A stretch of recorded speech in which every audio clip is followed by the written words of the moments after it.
Ananya's Nananani Homes, a paradise for senior citizens, Coimbatore. Holidays nale, adu namma GT Holidays da. South India's #1 travel brand. Charanam Homes brand of trust. 5,000 square feet வாங்கினா 5,000 square feet free. ஜிம்ன்றது ஏதோ ஒரு ஆபத்தான விஷயன்றது கிடையாது. ஆனால் ரெண்டாவது விஷயத்துக்கு வரேன். ஜிம்ன்றது அது உள்ள நிறைய பாலிடிக்ஸ் நடக்குதுங்க. எத்தனை பேர் வந்து அவங்க பிபி எவ்வளோ இருக்குன்னு செக் பண்ணுறாங்க, எத்தனை பேருக்கு அவங்களுக்கு சுகர் எவ்வளோ இருக்குன்னு செக் பண்ணுறாங்க, எத்தனை பேருக்கு அவங்களுக்கு வந்து பிளட் கொலஸ்ட்ரால் எவ்வளோ இருக்குன்னு செக் பண்ணுறாங்க, கார்டியாக் ரிசர்வ் எவ்வளோ இருக்குன்னு செக் பண்ணுறாங்க, அவங்க லங் ஃபங்க்ஷன் எவ்வளோ இருக்குன்னு செக் பண்ணுறாங்க. மேக்ஸிமம் என்ன பார்க்குறாங்கன்னா உன்னோட வெயிட் என்ன, உன் ஹைட் என்ன, உனக்கு தொப்பை இருக்குது, இதை குறைச்சிடுறோம் பாரு. மிடில் கிளாஸ் ஆளாக இருப்பான், மாதம் 10,000 ட்ரெயினருக்கு கொடுக்குறதுக்கு அவன் எங்கே போவோம், அவன் என்ன சொல்லுவான், இல்லை நானே பண்ணிக்கிறேன் அப்படின்ற ஆங்கிளில் இறங்கும். அப்போ எக்ஸசைஸ் கரெக்டாக கண்காணிக்கப்படுதா ஜிம்மில் அப்படின்னா கிடையவே கிடையாது. யாரெல்லாம் காசு கொடுக்குறாங்களோ பர்சனல் ட்ரைனிங்க்கு அவங்களுக்கு தான் வந்து நீங்கள் போய் பார்க்குறீங்க தவிர பண்ணாதவங்களை வந்து பெருசாக கண்டுக்கிறது இல்லை. அங்கிள்ஸ் இருப்பாங்க, ஒரு 2-3 பாடி பில்டர்ஸ் இருப்பாங்க. அவங்க அந்த ஒர்க் அவுட் பண்ணி முடிச்சோன்னு பார்த்தீங்கன்னா அப்படியே ஒரு 2 பவுடர் டக்குன்னு உள்ளே போடுவாங்க, இப்படி ஷேக் பண்ணுவாங்க, குடிப்பாங்க. இதான் பால் பார்ப்பாங்க, பார்த்துட்டு ப்ரோ இது என்ன ப்ரோ, இது நானும் சாப்பிட்லாமா அப்படின்னு. S man you should drink protein அப்படி இப்படின்ட்டு போயிடுவார் அந்த. ஸோ அந்த ப்ரோட்டீன் பவுடரு, கிரியாட்டினின் பவுடரு இது எதுன்னு சொல்லிட்டு அது வேறு உள்ளடி. இந்த ஸ்டீராய்டு கும்பல்னு ஒரு கும்பல் இருக்கும். அதுங்கெல்லாம் பார்த்தீங்கன்னா பயங்கரமாக இந்த இடத்துல இப்படி பம்பு, இந்த இடத்துல இப்படி பம்பு அப்படின்ற மாதிரி ஒரு பாடி வச்சுன்னு வருவாங்க. சார் சைடு எஃபெக்ட்ன்றாங்க, அதெல்லாம் ஒன்றும் கிடையாது, நாங்களாம் பாரு எப்படி இருக்கும். ஸ்டீராய்டு இன்ஜெக்ஷன் கொடுக்கப்படுது, அனபாலிக் ஸ்டீராய்ட்ஸ் கொடுக்கப்படுது, குரோத் ஹார்மோன் அப்படின்ற இன்ஜெக்ஷனை யூஸ் பண்ணுறாங்க, டெஸ்டோஸ்டிரான் என்ற இன்ஜெக்ஷனை யூஸ் பண்ணுறாங்க. இவ்வளோ இன்ஜெக்ஷன்ஸ் வந்து பார்த்தீங்கன்னா யார் யூஸ் பண்ணுறாங்கன்னா, மேலே ஒரு ப்ரோ சொல்லியிருக்காருட்டு இந்த குட்டி ப்ரோ யூஸ் பண்ணுது. இந்த குட்டி ப்ரோ ஒரு 6 மாதத்தில் பெரிய ப்ரோவாக மாறிடும். பெரிய ப்ரோவாக மாறிட்டு அடுத்த குட்டி ப்ரோவுக்கு இது சொல்லிக் கொடுக்கும். நல்ல பாடி பில்டர்ஸ், நல்ல பெரிய மசில்ஸ் பல்காக இருக்காங்கன்னா நிறைய பேர் பார்த்தீங்கன்னா இந்த ப்ரோட்டீன் பவுடர்ஸ் மற்றும் ஸ்டீராய்டு இன்ஜெக்ஷன்ஸ் போடாமல் அந்த மாதிரி பாடி வராது. அனபாலிக் கோச், நியூட்ரிஷன் எல்லாம் படித்து ஒரு சர்டிஃபைட் ட்ரெயினர்ஸாக இருந்தால் அவங்க ஏன் வந்து இந்த ஜிம்மில் வேலை செய்ய போகிறாங்க? அவங்க தான் செலிபிரிட்டி ட்ரெயினர்ஸாக போயிடுறாங்களே. சூர்யா சார் 6 மாதத்தில் நான் ரெடி பண்ணி தரேன், அதே மாதிரி விக்ரம் சாருக்கு பாடியை ஏற்றி இறக்குறது. லோக்கலில் இருக்கிற ஜிம்மில் அவங்க ஏன் வேலை செய்ய போகிறாங்க? அப்போ அவங்க வேலை செய்ய மாட்டாங்க, ஏன்னா அவங்களால படிச்சிருக்காங்க அதை பற்றி. அப்படின்னும் போது தேர் சர்டிஃபைட் ட்ரெயினர்ஸ் வந்து பார்த்தீங்கன்னா செலிபிரிட்டிக்கு ட்ரைனிங்க்கு போயிடுறாங்க. அப்போ இந்த ஜிம்மில் இருக்கிறதெல்லாம் யார் வந்து ட்ரெயினர்ஸாக இருக்காங்க முக்கால்வாசி அப்படின்னு பார்த்தீங்கன்னா, அந்த ஜிம்லேயே வந்து பார்த்தீங்கன்னா ஒரு 5-6 மாதம் பண்ணதுக்கப்புறம் அவர் ட்ரெயினராக மாறிடுவார்.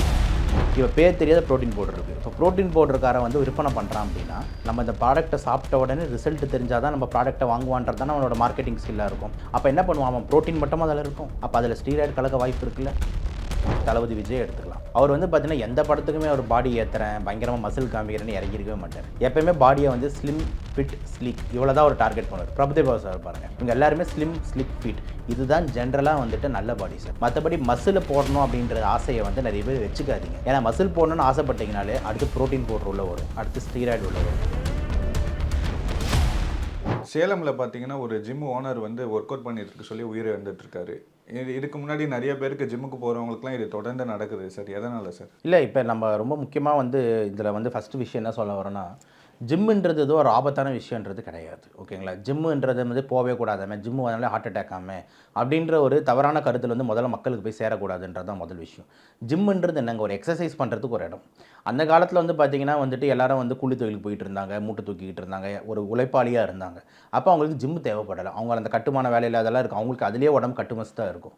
ஆனால் இப்போ காலகட்டத்தில் பார்த்திங்கன்னா எல்லாருமே தெரியும், உங்களுக்கு ஐடி ஃபீல்டு, உட்காந்து பார்க்குற வேலை இந்த மாதிரி தான் அதிகமாகிட்டதுனால உடல் பயிற்சி அப்படின்ற ஒரு ஆங்கிள் இருக்க மாட்டேங்குது. அப்போ தனியாக அதுக்குன்னு ஒரு கூடாரங்களை அமைக்கிறாங்க, அதுதான் இந்த ஜிம்முன்ற பேர். ஸோ ஜிம்மு போகிறதுனால வந்து அவங்க இறந்துருவாங்க, மாரடைப்பு வருவாங்கன்றது வந்து கிடையாதுன்றது தான் என்னோட முதல் ஃபஸ்ட்டு பதிவாக நான் வைக்கிறேன். ஆனால் ரெண்டாவது விஷயத்துக்கு வரேன். ஆனால் இந்த ஜிம்முன்றது அது உள்ள நிறைய பாலிடிக்ஸ் நடக்குதுங்க. ஜிம்மு உள்ள ஏகப்பட்ட அரசியல் நடக்குது அப்படின்றது தான் ஆன்சர். என்னென்ன பாலிடிக்ஸ் அப்படின்ற மாதிரி நம்ம எடுத்து பேசணும் அப்படின்னா, ஃபஸ்ட்டு ஒருத்தவங்க ஜிம்முக்கு ஜாயின் பண்ணுறாங்க அப்படின்ற மாதிரி இருந்ததுன்னா, எத்தனை ஜிம்மில் வந்துட்டு வர நம்மளோட கிளையண்ட்ஸு அந்த ஆளுங்களுக்கு வந்து எத்தனை பேர் வந்து அவங்க பிபி எவ்வளோ இருக்குன்னு செக் பண்ணுறாங்க, எத்தனை பேருக்கு அவங்களுக்கு சுகர் எவ்வளோ இருக்குன்னு செக் பண்ணுறாங்க, எத்தனை பேருக்கு அவங்களுக்கு வந்து பிளட் கொலஸ்ட்ரால் எவ்வளோ இருக்குன்னு செக் பண்ணுறாங்க, கார்டியாக் ரிசர்வ் எவ்வளோ இருக்குன்னு செக் பண்ணுறாங்க, அவங்க லங் ஃபங்க்ஷன் எவ்வளோ இருக்குன்னு செக் பண்ணுறாங்க. இதெல்லாம் செக் பண்ணுறாங்கன்னு கேட்டிங்கன்னா கிடையவே கிடையாது. மேக்ஸிமம் என்ன பார்க்குறாங்கன்னா உன்னோட வெயிட் என்ன, உன் ஹைட் என்ன, உனக்கு தொப்பை இருக்குது, இதை குறைச்சிட்றோம் பாரு அப்படின்ற மாதிரின்றாங்க. இது ஃபஸ்ட்டு விஷயம், இது முதல் விஷயம். ரெண்டாவது, உங்கள் ஜிம்முக்கு போன உடனே வந்துட்டு அவன் உள்ளே போய் பார்ப்பான், சரி எல்லாம் பண்ணுறாங்க அப்படின்ட்டு மாஸ்டர்கிட்ட கேட்பான். ஓகேங்களா? அந்த இதுக்கிட்ட ட்ரெயினர்கிட்ட, சார் இது எப்படி சார் பண்ணுறது? அவர் வந்து என்ன சொல்லுவார் அப்படின்னு பார்த்தீங்கன்னா, ரெண்டாவது விஷயமா பர்சனல் ட்ரைனிங் எடுத்துக்கிறீங்களா அப்படின்னு ஆரம்பிப்பார். அவர் வந்து பர்சனல் ட்ரைனிங் அப்படின்வான். சார் ஆல்ரெடி இப்போ தான் 10,000 கொடுத்து ஜாயின் பண்ணேன் சார். அது ஓகேப்பா, அது ஜாயினிங்க்கு. பர்சனல் ட்ரைனிங் நீங்கள் வந்து எடுத்துரு. என்ன பர்சனல் ட்ரைனிங் எவ்வளோ சார்? அது ஒரு 10,000 மாதம் எனக்கு கொடுக்கணும். அப்போ நான் அவனுக்கு தனியாக கூட இருந்தே நான் சொல்லிக் கொடுப்பேன்.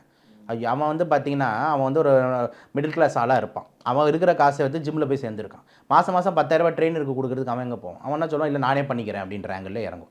அப்போ இவரே பண்ணிக்கிறாங்கன்னா அந்த பர்சனல் ட்ரெயினருக்கு உடனே ஒரு மாதிரி இன்சல்ட் ஆகிடுது. அப்போ அவர் போய் அந்த ஜிம்மு பண்ணுறவனை போய் கண்டுக்கிறது இல்லை. இவன் இஷ்டத்துக்கு வந்து இன்னொருத்தங்க என்ன பண்ணுறாங்கன்னு பார்த்துட்டு 10 வெயிட்டை போட்டு இப்படி தூக்கணுமா அப்படின்ட்டு இவன் பாட்டுன்னு தனியாக பண்ணிக்கிட்டு இருக்கான். அப்போ எக்ஸசைஸு கரெக்டாக கண்காணிக்கப்படுதா ஜிம்மில் அப்படின்னா கிடையவே கிடையாது. யாரெல்லாம் காசு கொடுக்குறாங்களோ பர்சனல் ட்ரைனிங்க்கு அவங்களுக்கு தான் வந்து நீங்கள் போய் பார்க்குறீங்க தவிர பண்ணாதவங்களை வந்து பெருசாக கண்டுக்கிறது இல்லை. டவுட்டு கேட்டால் கூட அப்படின்ற மாதிரி வந்து ஒரு ரியாக்ஷன் தான் ஏகப்பட்ட ஜிம்மில் நடக்குதுன்றது எதர்சமான உண்மையாக இருக்குது. 2 3வது விஷயம் வந்து பாருங்கள் வந்துட்டு இப்போ நம்ம அந்த ஜிம் நம்ம வந்து ஒன்றும் தெரியாதவன் பண்ணிக்கிட்டு இருப்பான். அப்போ எதிர்க்க பார்த்தா ஒரு கட்டு மஸ்து ஒரு அங்கே பண்ணுற இன்னும் 2-3 அங்கிள்ஸ் இருப்பாங்க, ஒரு 2-3 பாடி பில்டர்ஸ் இருப்பாங்க. அவங்க அந்த ஒர்க் அவுட் பண்ணி முடிச்சோன்னு பார்த்தீங்கன்னா அப்படியே ஒரு 2 பவுடர் டக்குன்னு உள்ளே போடுவாங்க, இப்படி ஷேக் பண்ணுவாங்க, குடிப்பாங்க. இதை நம்ம ஆள் பார்ப்பான். பார்த்துட்டு ப்ரோ இது என்ன ப்ரோ இது நானும் சாப்பிட்லாமா அப்படின்மா. Yes man you should drink protein அப்படின்ட்டு போயிடுவார் இருந்தாலும். இவனுக்கு வந்து அந்த ப்ரோட்டீன்னா என்ன, எவ்வளோ டோஸில் எடுக்கணும், இதெல்லாம் கண்காணிக்கிறதுக்கு அங்கே யாராவது இருக்காங்கன்னா கிடையாது. ஸோ அந்த ப்ரோட்டீன் பவுட்ரு, கிரியாட்டினின் பவுட்ரு இதுன்னு சொல்லிட்டு அது வேறு உள்ளடிக்கிறது. 3 இது 3வது பெரிய தப்பு. 4வது விஷயம் வந்து பார்த்திங்கன்னா வந்துட்டு அந்த உள்ளே பார்த்திங்கன்னா இந்த ஸ்டீராய்டு கும்பல்னு ஒரு கும்பல் இருக்கும். அதுங்கெல்லாம் பார்த்திங்கன்னா பயங்கரமாக இந்த இடத்துல இப்படி பம்பு, இந்த இடத்துல இப்படி பம்பு அப்படின்ற மாதிரி ஒரு பாடி வச்சுன்னு வருவாங்க. அவங்க வந்து கேட்பாங்க இந்த மாதிரி பசங்க, என்ன சார் இதெல்லாம் போடலாமா அப்படின்னா, கண்டிப்பாக மேன் ஸ்டீராய்டு அதெல்லாம் ஒன்றும் சார் சைடு எஃபெக்ட்ன்றாங்க. அதெல்லாம் ஒன்றும் கிடையாது, நாங்களாம் பாரு எப்படி இருக்கும் அப்படின்ற மாதிரி வந்துட்டு அங்கேயும் ஒரு ராங் மோட்டிவேஷன். அந்த இடத்துல வந்து பார்த்திங்கன்னா ஸ்டீராய்டு இன்ஜெக்ஷன் கொடுக்கப்படுது, அனபாலிக் ஸ்டீராய்ட்ஸ் கொடுக்கப்படுது. இதை தாண்டி வந்து பார்த்திங்கன்னா வந்துட்டு க்ரோத் ஹார்மோன் அப்படின்ற இன்ஜெக்ஷனை யூஸ் பண்ணுறாங்க, டெஸ்டோஸ்டிரான் என்ற இன்ஜெக்ஷனை யூஸ் பண்ணுறாங்க. இவ்வளோ இன்ஜெக்ஷன்ஸை வந்து பார்த்திங்கன்னா யார் யூஸ் பண்ணுறாங்கன்னா, மேலே ஒரு ப்ரோ சொல்லியிருக்காருட்டு குட்டி ப்ரோ யூஸ் பண்ணுது. இந்த குட்டி ப்ரோ ஒரு 6 மாதத்தில் பெரிய ப்ரோவாக மாறிடும். பெரிய ப்ரோவாக மாறிட்டு அடுத்த குட்டி ப்ரோவுக்கு இது சொல்லிக் கொடுக்கும். புரியுதா? இப்போ இந்த மருந்துகளுக்கெல்லாம் என்னென்ன சைடு எஃபெக்ட் இருக்குன்ட்டு அந்த ப்ரோ உங்களுக்கு எதாவது தெரியுமானா இந்த ப்ரோக்கும் ஒன்றும் தெரியாதுன்றது ஆன்சராக இருக்குது. ஸ்டீராய்டு அப்படின்ட்டு அதுக்கு வந்து என்ன டோஸில் கொடுக்கணும், அதுக்கு என்ன சைடு எஃபெக்ட்ஸ் இருக்குது, அந்த ஸ்டீராய்டு கொடுக்கறதுக்கு முன்னாடி வந்துட்டு ஃபாரின்லலாம் கொடுக்குறாங்களே அப்படின்னு ஒரு சில பேர் இப்போ கிளம்புவாங்க கமெண்ட்ஸில். இப்போ ஃபாரின்லலாம் கொடுக்குறாங்க, எல்லா ஜிம்மில் கொடுக்குறாங்க. ஃபாரினில் வந்து கொடுக்கறதுக்கு முன்னாடி அந்த பேஷண்ட்டுக்கு என்னென்ன இணை நோய்கள் இருக்குது, அவங்க ஆல்ரெடி சுகர் பேஷண்ட்டா, அவங்க ஆல்ரெடி வந்து ஹை கண்ட்ரோல் பிபி இருக்கா, அவங்களுக்கு கொலஸ்ட்ரால் லெவல்ஸ் எவ்வளோ இருக்குன்ட்டு பிளட் டெஸ்ட் எடுத்து கண்காணிச்சுட்டு தான் இந்த ஸ்டீராய்டு இன்ஜெக்ஷன்ஸ்லாம் கொடுப்பாங்க. ப்ளஸ் இந்த ஸ்டீராய்டு இன்ஜெக்ஷன்ஸ் கொடுக்குறது யாருன்னு பார்த்தீங்கன்னா அங்கே வந்து பார்த்தீங்கன்னா சர்டிஃபைட் டாக்டர்ஸ் இருப்பாங்க, அனபாலிக் கோச்சஸ்ன்னு சொல்ல கூட இருப்பாங்க, ஸ்போர்ட்ஸ் மெடிசன் படித்தவங்க உள்ளே இருப்பாங்க, நியூட்ரிஷிஸ்ட்னு சொல்லிட்டு ஒருத்தவங்க உள்ளே இருப்பாங்க. இது எதுவுமே கண்காணிக்கப்படாமல் இந்த ப்ரோஸ் கும்பல் வந்து பார்த்திங்கன்னா இந்த ஸ்டீராய்டும் இந்த இந்த க்ரோத் ஹார்மோன் இதெல்லாம் கொடுக்குறாங்க அப்படின்ற மாதிரி இருந்ததுன்னா அப்போ பேஷண்ட்டோட பிபி ஷூட்டப் ஆகுமா ஆகாதா? அப்போ பேஷண்ட் கொலஸ்ட்ரால் ஷூட்டப் ஆகுமா ஆகாதா? அவன் ஆல்ரெடி பிபி பேஷண்ட்டாக இல்லைனாலே ஷூட்டப் ஆகும். அப்போ ஆல்ரெடி அவன் பிபி பேஷண்ட் வந்து இன்னும் எவ்வளோ அதிகமாகும்? இதெல்லாம் யாராவது அங்கே செக் பண்ணுறீங்கன்னு கேட்டிங்கன்னா கிடையவே கிடையாது. ஓகேங்களா? இப்போ இங்கேயே அப்படியே சும்மா எடுத்து பாருங்கள், பெரும்பான்மையான ஜிம்மில் வந்து எடுத்து பாருங்கள், எந்த இடத்துல வந்துட்டு நியூட்ரிஷனிஸ்ட் இருக்காங்க, எந்த ஜிம்மில் வந்து பார்த்திங்கன்னா ஸ்போர்ட்ஸ் மெடிசன் படித்தவங்க இருக்காங்க, எந்த ஜிம்மில் பார்த்திங்கன்னா உடனே ஒரு எமர்ஜென்சினா ஃபிசியோதெரப்பி வந்து டக்குன்னு பண்ணுறதுக்கு ஆள் இருக்காங்க. அதே மாதிரி உயிருக்கு ப்ராப்ளம் அப்படின்றதுனா எத்தனை பேர் அந்த சர்டிஃபைட் ட்ரைனர்ஸ் வந்து ACLS BLS கோர்சஸ், பேசிக் life support, advance cardio life support course படித்து முடிச்சுட்டு இருக்காங்கன்னு கேட்டிங்கன்னா கிட்டத்தட்ட இல்லவே இல்லைன்றதான் இருக்கும். ஓகேங்களா? ஸோ இந்த மாதிரி எதுவுமே இல்லாமல் ஒரு ஸ்டாண்டர்டைசேஷன் இல்லாமல் ஒருத்தவங்க வந்து உள்ளே போகிறாங்க அப்படின்னும் போது வந்து பார்த்திங்கன்னா இந்த மாதிரி அசம்பாவித சம்பவங்கள் நடக்கிறதுல எந்த விதமான என்ன சொல்கிறது நடக்கக்கூடாதுன்னு கிடையாது, நடக்கலான்றது தான் ஆன்சராக இருக்குது. இதுதான் நான் சொல்கிறேன், இந்த ஜிம்முக்கான அரசியல் அப்படின்றது தான் வந்துட்டு நான் 2வது விஷயத்தில் வைக்கிறேன். இந்த இடத்துல நம்ம ஸ்டாண்டர்டைஸ் பண்ணணுன்றதுல மாற்று கருத்து இல்லை. இப்போ இறந்து போனவர் பார்த்தீங்கன்னா ஒரு ஜிம் ஓனர் தான் சார், அவருக்கு 35 வயசு தான் ஆகுது. அவங்க அம்மா வந்து பேட்டி கொடுத்துருந்தாங்க அவர் இறந்துட்ட பிறகு. அவர் தினமும் 3 ஹவர் ஒர்க் அவுட் பண்ணுவாராம் சார். இதனால் கூட இந்த மாதிரி நடக்கும் சார்? கண்டிப்பாக வந்து சான்ஸ் இருக்குது சார். இப்போ வந்து நான் ஆல்ரெடி சொன்ன மாதிரி நான் அந்த ஒரு சைக்கிள் சொன்னேன் என்னென்னலாம் நடக்குதுன்ட்டு, அதில் எல்லா சைக்கிள்லேயும் ஒரு ஈடுபாடு இருக்கும். புரிஞ்சிச்சு நான் சொல்கிறது? ஃபஸ்ட்டு அவர் வந்து பார்த்திங்கன்னா அவரோட பிபி பேஷண்ட் அப்படின்னு அவங்க அம்மா தான் சொல்கிறாங்க. அவருக்கு ஆல்ரெடி கொஞ்சம் ரத்த கொதிப்பு இருந்தது அப்படின்ற மாதிரி சொல்கிறாங்க. அவர் ரத்த கொதிப்பு இருக்குன்னா அவர் முதல்ல அதுக்கான கரெக்டான டேப்லெட் எடுக்கிறாரா, அவரோட பிளட் ப்ரெஷர்ஸ்லாம் சீராக இருக்கா? ஆல்ரெடி 150 பிபி வச்சுக்கிட்டு நீங்கள் வந்து ஹை ஒர்க் அவுட்ஸ் போடுறீங்கன்னும் போது பிபி 180 200 இருக்கிற போது ஹார்ட் அட்டாக் வர்றதுக்கு வாய்ப்பு இருக்குது தானே? இதில் என்ன டவுட்டு? அப்போ வந்து பார்த்திங்கன்னா அதனால சொல்கிற இந்த ப்ரீ செக்கப் வந்து பண்ணல அப்படின்றது வந்து ஒன் ஆஃப் தி இம்பார்ட்டன்ட் விஷயமாக பார்க்குறேன். 2வது வந்து பார்த்திங்கன்னா வந்துட்டு அவர் பண்ணுற ஒர்க் அவுட்ஸ்லாம் ரொம்ப ஹெவியாக போடுறாங்க. ஓகேங்களா? ஹெவி இந்த சென்ஸ் என்னென்னா நம்ம வெயிட்டை கண்ட்ரோல் பண்ணலாம், ஆனால் வெயிட்டு நம்மளை கண்ட்ரோல் பண்ணக்கூடாது. ஸோ ஓவர் வெயிட் வச்சு வந்து பயங்கரமாக வந்து ஒர்க் அவுட்ஸ் போடுறது வந்து ஹார்ட்டுக்கு திருப்பியை வந்து ப்ரெஷரை ஏற்றும். அப்போ ஆல்ரெடி உங்களுக்கு பிபி இருக்குது, அன்கண்ட்ரோல்டாக இருக்குது அப்படின்னா இன்னும் அது அதிகமாகும். 3வது விஷயம் பாருங்கள், ஒரு பாடி பாருங்கள். ஜென்ரலாக நான் சொல்கிறேன், ஓப்பனாக வந்து சொல்கிறதுல என்ன இருக்குது, நல்ல பாடி பில்டர்ஸ், நல்ல பெரிய மசில்ஸ் பல்காக இருக்காங்கன்னா நிறைய பேர் பார்த்திங்கன்னா இந்த ப்ரோட்டீன் பவுடர்ஸ் மற்றும் ஸ்டீராய்டு இன்ஜெக்ஷன்ஸ் போடாமல் அந்த மாதிரி பாடி வராது. Simple aspect. ஓகேங்களா? நல்லா அந்த மாதிரி பில்ட் பாடி வரணும்னா கண்டிப்பாக இந்த மாதிரி எக்ஸ்ட்ரா சப்ளிமெண்ட்ஸ் எடுத்தால் தான் வருது. அப்போ அந்த எக்ஸ்ட்ரா சப்ளிமெண்ட்ஸ் வந்து எடுக்கிறாங்கன்னும் போது நான் சொன்ன மாதிரி அதில் எந்த அளவுக்கு அந்த ஸ்டீராய்டோ இந்த இன்ஜெக்ஷன்ஸுக்கான டோசஸை மானிட்டர் பண்ணியிருக்காங்க, இல்லைனா வந்து அவங்க பிளட் லெவல்ஸை மானிட்டர் பண்ணியிருக்காங்கன்னு கேட்டிங்கன்னா கண்டிப்பாக இருக்க சான்ஸ் இல்லை. அவர் வேணால் ஜிம்முக்கு ஓனராக இருக்கலாம். ஆனால் வந்து பார்த்திங்கன்னா இந்தந்த விஷயத்தெல்லாம் வந்து பார்த்திங்கன்னா வந்து மருத்துவ ஆங்கிள் நிறைய இருக்குது. ஏன்னா நீங்கள் உள்ளே வந்து மருந்து உள்ளே போடுறீங்க, கெமிக்கல் உள்ளே போடுறீங்க, ஹார்ட்டுக்கு ஹெவி ப்ரெஷர் எக்ஸசைஸ் மூலிமா கொடுக்குறீங்க. ப்ளஸ் வந்து பார்த்திங்கன்னா வந்துட்டு நீங்கள் அதை மானிட்டர் பண்ணல அப்படின்னும் போது உங்களுக்கு ஹார்ட் அட்டாக்ஸ் வராமல் இருக்கிறதுக்கு என்ன சான்ஸ் வரலாமே அப்படின்றது தானே சான்ஸாக இருக்குது. அதனால் அவர் வந்து இந்த மாதிரி ஒர்க் அவுட் பண்ணும்போது இறந்ததை நான் அவர் வந்து எப்படி ஐயோ அது நடக்க வாய்ப்பே இல்லைன்னு ஆச்சரியமாக பார்க்கல. அப்போ அதனால தான் சொல்ல வரேன், ஜிம்முன்றது தவறான விஷயம் கிடையவே கிடையாது, ரொம்ப நல்ல விஷயம். ஆனால் அந்த ஜிம்முக்குள்ளே நடக்கிற அரசியலில் யாரும் போய் பாட்டி காட்டுறீங்க அப்படின்றது தான் நம்மளோட ஆன்சராக இருக்குது. ஸோ யாராவது வந்து உள்ளே வராங்க அப்படின்ற மாதிரி இருந்ததுன்னா நீங்கள் ஒரு வாட்டி டாக்டர்கிட்ட போய் ஃபிட்னஸ் எல்லாம் வாங்கி செக்அப் பண்ணிக்கிட்டு என்னென்ன மாதிரி எக்ஸசைஸ்லாம் பண்ணலாம் சார் அப்படின்ற மாதிரி போங்க. இந்த ஜிம்மும் ஃபாலோ பண்ணுறது இல்லையே, அதுதானே மேட்ரு. நீங்கள் யோசிச்சு பாருங்கள், வந்துட்டு சில பேர் வந்து சொல்கிறாங்க இந்த மாதிரி வந்து டாக்டர்ஸ், நான் ஒரு ஜிம் கிட்ட கேட்டதில் செக் பண்ணேன், ஏன் சார் இங்கே ஒரு டாக்டர் போட்டுக்கிட்டு அவங்களுக்கு வந்து ஒரு இது தர்றது சார், அப்போ சர்டிஃபைட் ட்ரைனர்ஸ் வந்துட்டு எங்கே சார் இது அப்படின்றாங்க. சர்டிஃபைட் ட்ரைனர்ஸாக இருக்காங்க, நான் சொன்ன மாதிரி அவங்க அனபாலிக் கோச், நியூட்ரிஷன் எல்லாம் படித்து ஒரு சர்டிஃபைட் ட்ரைனர்ஸாக இருந்தால் அவங்க ஏன் வந்து இந்த ஜிம்மில் வேலை செய்ய போகிறாங்க? அவங்க தான் செலிப்ரிட்டி ட்ரைனர்ஸாக போயிடுறாங்களே. பார்த்தீங்களா, சூர்யா சார் 6 மாதத்தில் நான் ரெடி பண்ணி தரேன், அதே மாதிரி விக்ரம் சாருக்கு பாடியை ஏற்றி இறக்குறது, இதுக்கெல்லாம் தான் அந்த சர்டிஃபைட் ட்ரைனர்ஸ் இருக்காங்க. அப்போது நல்ல காசுக்கு அவங்க வேலை போகிறாங்கன்னும் போது அவங்க ஏன் வந்துட்டு நம்மளோட காசிமேடு ஜிம்லேயோ இல்லைனா நீலாங்கரை ஜிம்லேயோ இந்த மாதிரி நம்மளுக்கு லோக்கலில் இருக்கிற ஜிம்மில் அவங்க ஏன் வேலை செய்ய போகிறாங்க? அப்போ அவங்க வேலை செய்ய மாட்டாங்க, ஏன்னா அவங்களால படிச்சிருக்காங்க அதை பற்றி. அப்படின்னும் போது தேர் சர்டிஃபைட் ட்ரைனர்ஸ் வந்து பார்த்திங்கன்னா செலிபிரிட்டிக்கு ட்ரைனிங்க்கு போயிடுறாங்க. அப்போ இந்த ஜிம்மில் இருக்கிறதெல்லாம் யார் வந்து ட்ரைனர்ஸாக இருக்காங்க முக்கால்வாசி அப்படின்னு பார்த்தீங்கன்னா அந்த ஜிம்லேயே வந்து பார்த்திங்கன்னா ஒரு 5-6 மாதம் பண்ணதுக்கப்புறம் அவர் ட்ரெயினராக மாறிடுறாரு. ஓகேங்களா, அவருக்கு தெரிஞ்சதெல்லாம் என்ன, டம்பிள்ஸு, அவருக்கு தெரிஞ்சதெல்லாம் என்ன, பார்பிள், அவருக்கு தெரிஞ்சதெல்லாம் பார்த்தீங்கன்னா வந்து பைசெப்ஸ் இப்படி போடணும், ட்ரைசெப்ஸ் இப்படி போடணும், பெக்ட்ராலஸ் இப்படி போடணும், க்ளூட்டுக்கு இப்படி போடணும் அப்படின்னு சொல்லிட்டு அந்த எக்ஸசைஸ் பேட்டர்ன் தான் தெரியுதே தவிர உடம்போட ஃபிசியாலஜி தெரியாது. உடம்புல இருக்கிற இணை நோய்களோட இந்த எக்ஸசைஸ் எப்படி திணிக்கணும்னு தெரியாது. உடம்புல இருக்கிற இணை நோய்கள் எப்படி இருந்ததுன்னா என்னென்ன மருந்துகள் அது அவங்க போடக்கூடாதுன்னு தெரியாது, சப்ளிமெண்ட் எது எடுக்கக்கூடாதுன்னு தெரியாதுன்னும் போது தான் இங்கே பிரச்சனை வருது. அப்போ நான் என்ன சொல்கிறேன்னா, இங்கே இருக்கிற ஜிம்ஸ்க்கெலாம் வந்துட்டு 2 விஷயம். ஒன்று வந்து பார்த்திங்கன்னா வந்துட்டு அரசு வந்துட்டு ஒரு ஸ்டாண்டர்ட் ப்ரோட்டோக்கால் கொண்டு வரணும். இது வந்து ரொம்ப ரொம்ப முக்கியம். ஒரு ஜிம்முன்னு நீங்கள் ஓப்பன் பண்ணுறீங்கன்னா யார் வேணால் ஜிம் ஓப்பன் பண்ணிட்டு போகலாம் அப்படின்னு இல்லாமல் ஜிம்முக்குன்னு ஒரு ரெகுலேஷன்ஸ் அண்ட் ரூல்ஸ் இருக்கிறது நல்லது. இப்போ ஸ்விம்மிங் பூலுக்கு இருக்குது சார், ஸ்விம்மிங் பூலுக்கு ரூல்ஸ் அண்ட் ரெகுலேஷன் இருக்குது. என்னென்னா ஸ்விம்மிங் பூல் போட்டிங்க அப்படின்னா வந்துட்டு அந்த தண்ணி க்ளீன் பண்ணுறதுலேருந்து வாட்டர் குளோரினேஷன்லேருந்து அங்கே ஒரு ஆள் இருக்கணுன்றதுலேருந்து டெப்த்து எவ்வளோ தான் இருக்கணுன்றது இதெல்லாம் மெயின்டைன் பண்ணலன்னா அவன் உள்ளே முழுகி செத்துருவான். புரிஞ்சிருச்சா நான் சொல்கிறது? அப்போ ஜிம்முக்குன்னு சொல்லிட்டு ஒரு ரெகுலேஷன்ஸ் அண்ட் ரூல்ஸ் இருக்கிறது ரொம்ப முக்கியம். ஆனால் எல்லா ஜிம்லேயும் உள்ளே போனால் இதை பெருசாக போட்டுருவாங்க. உங்களுக்கு ஏதாவது ஆச்சு ஏதாவது இருந்ததுன்னா நீங்கள் வந்துட்டு நாங்கள் பொறுப்பு இல்லை, நீங்கள் தான் பொறுப்பு, ஜிம் எந்த பொறுப்பை ஏற்றுக்காது, இதை மட்டும் பெரிய போர்டில் போட்டுடுறாங்க, டிஸ்க்ளைமர் மாதிரி போட்டுடுறாங்க. ஓகேங்களா, இது தவறுன்ற. இப்போ வந்து நான் டாக்டர் ஓகேங்களா, இப்போ நான் வந்து நம்ம ஹாஸ்பிட்டலோ ஒரு ஹாஸ்பிட்டல் வந்துட்டு ஏதாவது ஆகிடுச்சுன்னா நீங்கள் தான் எல்லாமே காரணம், நாங்கள் வைத்தியெல்லாம் எங்களுக்கு தெரியாது அப்படின்லாம் சொல்லக்கூடாது. நம்ம உள்ளே வரோன்னா இதுதாங்க வைத்தியம், இப்படி தாங்க பண்ண போகிறோன்னு சொல்லிட்டு அது ஒரு பாசிட்டிவ் அணுகிறோம். ஏன் நான் சொல்கிறேன்னா, இப்போ நம்ம டீல் பண்ண போகிறது வந்து பார்த்திங்கன்னா ஒரு மனுஷன் உயிரோடு. இந்த இடத்துல வந்து ஸ்ட்ரிக்ட் ரூல்ஸ் அண்ட் ரெகுலேஷன்ஸ் இருக்கிறதுல தவறே கிடையாது. ஏன்னா நம்ம தினம் இந்த செய்தியை பேசிகிட்டு இருக்கோம் சார். அப்பப்போ பார்த்தீங்கன்னா ஒரு ஜிம்மில் பண்ணுறவங்க ஒருத்தர் இறந்துடுறான், ஜிம்மில் பண்ணுற ஒருத்தங்க இறந்துடுறான் போது மக்களுக்கு ஒரு பயம் வருது. எல்லாம் சின்ன வயசு அதுதானே பேச்சு. இப்போ 70 வயசு 80 வயசு தாத்தானா யாரும் இப்போ பேச போகிறதில்ல. சின்ன ஜிம் மாஸ்டர் பாடி வச்சிருக்காரு, அப்போ நிறைய பேர் போடுறான், இவ்வளோ நல்லா பாடி வச்சுருக்கதே வேஸ்ட்டாக உடனே போயிடுறேன். அது ஏன் போகிறோன்றதுனால தான் நான் இவ்வளோ அரசியல்களை உள்ளே சொல்கிறேன். அப்போ நான் அதனால் கவர்மெண்ட் வந்து இந்த ஜிம்ஸ்க்கு ஒரு ரெகுலேஷன் கொண்டு வரணும். ஜிம்மே வந்து பார்த்திங்கன்னா வந்துட்டு இந்த மாதிரி ஆளுங்களை வந்து கரெக்டாக போடணும். 3வது ஜிம் எந்த கைண்ட் ஆஃப் சப்ளிமெண்ட்ஸும் உள்ளே ரெக்கமெண்ட் பண்ணக்கூடாது. அதே மாதிரி வந்துட்டு இந்த புதுசாக சேர்றவங்களும் தயவு செஞ்சு போயிட்டு இந்த ப்ரோஸ் கும்பலோட ஜாயின் பண்ணிடாதீங்க. ஓகேங்களா, இந்த இன்ஜெக்ஷன் ஸ்டீராய்டு இன்ஜெக்ஷன் போடுறேன், இந்த இன்ஜெக்ஷன் போடுறேன், இவங்களோடலாம் சேர்ந்துடாதீங்க. ஏன்னா உங்களுக்கு வந்து உடம்புல என்ன நடக்கும், அந்த ஸ்டீராய்டு வந்து சார் ஒருத்தவங்களுக்கு ஒரு மாதிரி ஆகும் சார். இப்போ வந்து நல்ல அவர் சார் நானும் 1 வருஷமாக ஸ்டீராய்டு இன்ஜெக்ஷன் க்ரோத் ஹார்மோன்லாம் போட்டுக்கிட்டு இருக்கேன், எப்படி பார் அப்படின்னு காமிப்பார். ஓகேங்களா, அவருக்கு மேபி ஒரு 30 வருஷம் அப்புறம் அவர் அப்புறம் பாருன்னா அவர் இருக்க மாட்டார். புரிஞ்சிருச்சு நான் சொல்கிறேன். தொடர்ந்து யூஸ் பண்ணால் எப்படி என்ன சைடு எஃபெக்ட் சார். நீங்கள் தொடர்ந்து யூஸ் பண்ணுறீங்க. இப்போ ரோனி கோல்மேன் அப்படின்னு சொல்லிட்டு ஒரு பயங்கரமான வந்துட்டு உங்களுக்கு தெரியும் பாடி பில்டர். இப்போ அவரோட ஃபோட்டோ எடுத்து பாருங்கள், காலையே நடக்க முடியல ஒரு போச்சா. அப்புறம் இதை தான் சொல்கிறேன். அர்னால்ட் நம்மளுக்கு தெரியாதா? அர்னால்ட் டைம்லலாம் அந்தளவுக்கு ஸ்டீராய்டு யூசேஜ் இல்லை. ஓகேங்களா, ஆனால் அவரே பாருங்கள் இப்போ எப்படி இருக்காரு.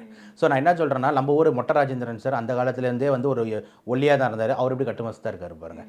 பாடி பொறுத்த வரைக்கும் பார்த்தீங்கன்னா வந்து நம்ம பயங்கரமாக மசில் பில்டிங் பண்ணணும் அப்படின்றத தாண்டி ஹெல்த்தியாக வந்து ஃபிட்டாக மெயின்டைன் பண்ணிக்கணுன்றது தான் மெயின் கான்செப்ட். புரியுதா நான் சொல்கிறது? ஸோ இந்த மசில் பில்டிங்ன்ற பேரில் வந்து உடனே ரிசல்ட் தெரியணுன்ட்டு நிறைய யங்ஸ்டர்ஸ் வந்து பார்த்தீங்கன்னா இந்த drug usage, steroid usage, protein powder பற்றியும் ஒரு பாருங்கள். இப்போ பேர் தெரியாத ப்ரோட்டீன் பவுடர் இருக்குது. இப்போ ப்ரோட்டீன் பவுடருக்காரன் வந்து விற்பனை பண்ணுறான் அப்படின்னா அந்த ப்ரோட்டீன் பவுடருக்காரன் வந்து எப்போ விற்பனை என்ன பண்ணுவான்? நம்ம இந்த ப்ராடக்ட்டை சாப்பிட்ட உடனே ரிசல்ட் தெரிஞ்சால் தான் நம்ம ப்ராடக்ட்டை வாங்குவான்றது தானே அவனோட மார்க்கெட்டிங் ஸ்கில்லாக இருக்கும். அப்போ என்ன பண்ணுவான்? அவன் ப்ரோட்டீன் மட்டும் அதில் இருக்கும். அப்போ அதில் ஸ்டீராய்டு கலக்க வாய்ப்பு இருக்குல்ல. புரிந்து நான் சொல்கிறது? எத்தனை ப்ரோட்டீன் பவுடரை வந்து நம்ம எடுத்து செக் பண்ணி பார்க்குறோம், அதில் ஸ்டீராய்டு இருக்கா நம்மளுக்கு தெரியவே தெரியாது. அவன் ஒரு லேபிள் பின்னாடி ஒட்டி கொடுத்துருவான். ஓகேங்களா? அதை தானே நம்ம நம்பிக்கிட்டு இருக்கோம். அப்போ ஸ்டாண்டர்ட் ப்ரோட்டீன் நீங்கள் வந்து நாங்கள் இப்போ எக்ஸாம்பிள் துபாய் போயிருந்தேன், அப்புறம் பஹ்ரைன், இந்த ஊர்லாம் நான் போகும்போது நான் பார்ப்பேன் ப்ரோட்டீன் பவுடரோட காஸ்ட் அப்படின்ற மாதிரி எடுத்தோம் அப்படின்னு பார்த்தீங்கன்னா ஒரு டப்பாவே வந்துட்டு 20,000 25,000 ஆகுது நம்ம ஊர் காசுக்கு. புரியுதா? ஆனால் இங்கே 3,000க்கு 2,500க்கு 3,000க்கு ப்ரோட்டீன் பவுடர் கிடைக்குது. இந்த இடத்துல ஒரு பெரிய டவுட் வருது. எப்படி 3,000க்கு ஒரு ப்ரோட்டீன் பவுடர் வந்து இங்கே கொடுக்குறாங்க, ஆனால் அங்கே வந்து பார்த்தீங்கன்னா வந்து அவன் அங்கே இருக்கிறவங்ககிட்ட விசாரிக்கும் போது அவங்க என்ன சொல்கிறாங்க, அந்த ப்ரோட்டீன் பவுடர்னு சார் ஒரிஜினல் வே கான்சன்ட்ரேட் ப்ரோட்டீன்ன்றது இதான் ரேட்டு வரும் அப்படின்றாங்க. அப்படின்னு இருக்கும்போது எனக்கு ப்ரோட்டீன் பவுடர் மேலே டவுட் வருது. புரியுதா நான் சொல்கிறது? அப்போ இது வெறும் ப்ரோட்டீன் பவுடர் தானே, இல்லை ரிசல்ட் கொடுக்குறதுக்கு எதாவது கலக்கிறாங்களான்ட்டு. இதெல்லாம் சாமானியராக நம்மளுக்கு ஒரு டாக்டராக எனக்கு எழுக்கிற டவுட்ஸு. அதை நான் மக்கள்கிட்டே வைக்கிறேன். அதனால் என்ன சொல்கிறேன்னா, நீங்கள் அந்த ப்ரோட்டீன் பவுடர்ஸுக்கு பதில் நீங்கள் ஏன் முட்டை சாப்பிடக்கூடாதுன்ற, அந்த ப்ரோட்டீன் பவுடர்ஸுக்கு பதில் நீங்கள் ஏன் சிக்கன் சாப்பிடக்கூடாதுன்ற, நீங்கள் ஏன் பீஃப் சாப்பிடக்கூடாதுன்ற, நீங்கள் ஏன் வந்து வெஜிடேரியன் இந்த சோயா, பன்னீர், பால், தால் இதெல்லாம் இருக்குல்ல சாப்பிட்லாம்ல. தேர் ஆல்சோ குட் ப்ரோட்டீன். நீங்கள் மசில் பில்டிங்ன்ற கான்செப்டை தாண்டி மசில் வந்து நல்லா ஃபிட்டாக ஹெல்த்தியாக இருக்கான்ற கான்செப்ட்டுக்கு போகிறது ரொம்ப ரொம்ப நல்லது. இதுதான் வந்துட்டு இது உள்ளே இருக்கிற எல்லா விஷயத்தையும் நம்ம தொடணும் அப்படின்னு நான் சொல்கிறேன். அந்த ஹார்ட் அட்டாக் வர சொல்ல பார்த்தீங்கன்னா காதில் வந்து பிளட் வந்திருக்கதா சொல்கிறாங்களே சார், அது எதுவும் நல்லது சார்? சார் இப்போ வந்து அவர் வந்து ஸ்டீம் ரூமில் இருந்தார் அப்படின்ற மாதிரி பார்த்தோம். அதில் ஸ்டீம் ரூமில் வந்து அங்கே உள்ளே மலங்கிட்டாருன்ட்டு. இப்போ ஸ்டீம் வந்து இப்போ நிறைய விஷயங்கள் நடக்குது சார். ஒன்று வந்து பார்த்திங்கன்னா வந்து ஹார்ட் அட்டாக் வருது அப்படின்றது அந்த ஹை ப்ரெஷர் ஏறி வருதுன்னும் போது. ரெண்டாவது விஷயம் வந்து பார்த்திங்கன்னா வந்துட்டு உள்ள அந்த ஸ்டீம் போகும்போது உங்களுக்கு உடனே பாடி டீஹைட்ரேட் ஆகும். ஓகேங்களா? டீஹைட்ரேட்னா அது தண்ணி நீர் சத்து குறையும். அப்போ மயக்கம் வரும். ப்ளஸ் ஹார்ட் அட்டாக்னா வந்து மயங்க வேறாரு. காதில் ரத்தம் ஜென்ரலாக ஹார்ட் அட்டாக்ல வராது சார். அதுமாதிரி ஸ்டீம்னால காதில் ரத்தம் வராது. அப்போ காதில் வர ரத்தத்துக்கு ஒரு காரணங்கள் அப்படின்னு நம்ம எடுத்துக்கிட்டோம் அப்படின்ற மாதிரி இருந்ததுன்னா இன்ஜுரி தான் சார், அடிப்படுறது தான். இப்போ நம்ம வந்து இப்போ நம்ம சுற்றி நம்மளுக்கு வந்து டைல்ஸுன்னு அந்த உங்களுக்கு தெரியும் ஸ்டீம் ரூமில் மேடை கிடலாம் வச்சுருப்பாங்க. ஸோ அந்த மாதிரி இதில் அட்டாக்னு வரும்போது அப்படியே மயங்கி இப்படி வேறாரு அப்படின்னும் போது கண்டிப்பாக வந்துட்டு ஏதாவது ஹெட் இன்ஜுரி ஏதாவது ஆயிருக்கும். ஹெட் இன்ஜுரி ஆகும்போது அந்த ப்ளீடு வந்துட்டு காது வழியாக வரும் சார். ஓகேங்களா? அதுதான் வந்து வாய்ப்பாக இருக்கே தவிர அட்டாக் வர்றதுனால காதில் ரத்தன்றது வராது. அடிப்பட்டால் தான் காதில் ரத்தன்றது மோஸ்ட் காமன்லி வரும். ஸோ அங்கே அடிபட்டுறதுனால தான் காதில் ரத்தமே தவிர மற்றபடி வந்துட்டு ஹார்ட் அட்டாக்னால, ஆனால் அந்த காதில் ரத்தத்தினால ஒரு இறக்க சான்ஸ் இல்லை. அவருக்கு இறந்ததுக்கு சான்ஸ் கண்டிப்பாக வந்து அட்டாக் தான். ஓகேங்களா? மேபி அந்த அட்டாக் வந்து அவர் வேகும்போது தலையில் ஏதாவது அடிபட்டு இன்னும் கொஞ்சம் சிவியராக கூட ஆயிருக்கலாம். ஓகேங்களா? இப்படி தான் அந்த கான்செப்ட் போதே தவிர மற்றபடி காதில் ரத்தத்துக்கு நம்ம ஒரு பிரைமரியாக பார்க்க வேணாம் தான் நான் பார்க்குறேன். ஓகே. அதேமாதிரி இப்போ நம்ம ஒர்க் அவுட் பண்ண சொல்ல திடீர்னு நெஞ்சு வலிக்குதுன்னா ஒரு சிம்டம்ஸ் காட்டும்ல சார், அப்போவே அவங்க ஸ்டாப் பண்ணாமல் கண்ட்ரோல் இல்லாமல் பண்ணுறதுனால தான் என்ன வேணும்? கண்டிப்பாக சார், ரொம்ப இம்பார்ட்டன்ட் சார். அதனால தான் இந்த யங்ஸ்டர்ஸ் இந்த புதுசாக உள்ளே போவாங்கலாம் சொல்கிறேன்.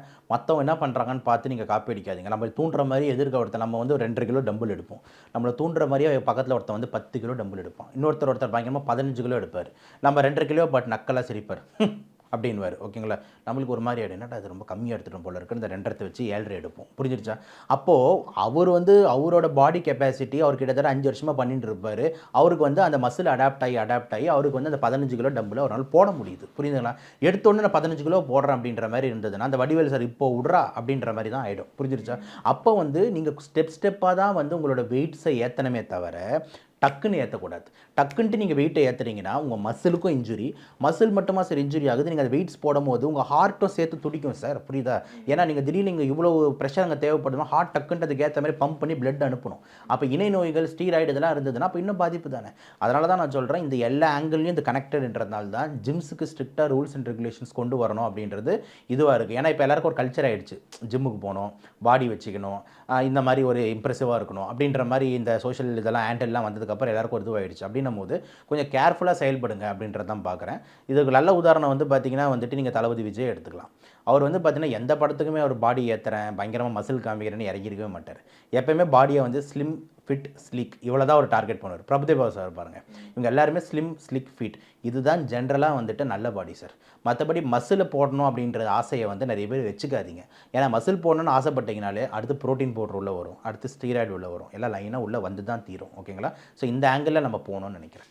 ரொம்ப நன்றி சார். நன்றி sir. Ananya's Nananani Homes, a paradise for senior citizens, Coimbatore. Holidays-nale அது நம்ம GT Holidays தான். South India's #1 travel brand. Charanam Homes brand of trust. 5,000 square feet வாங்கினா 5,000 square feet free.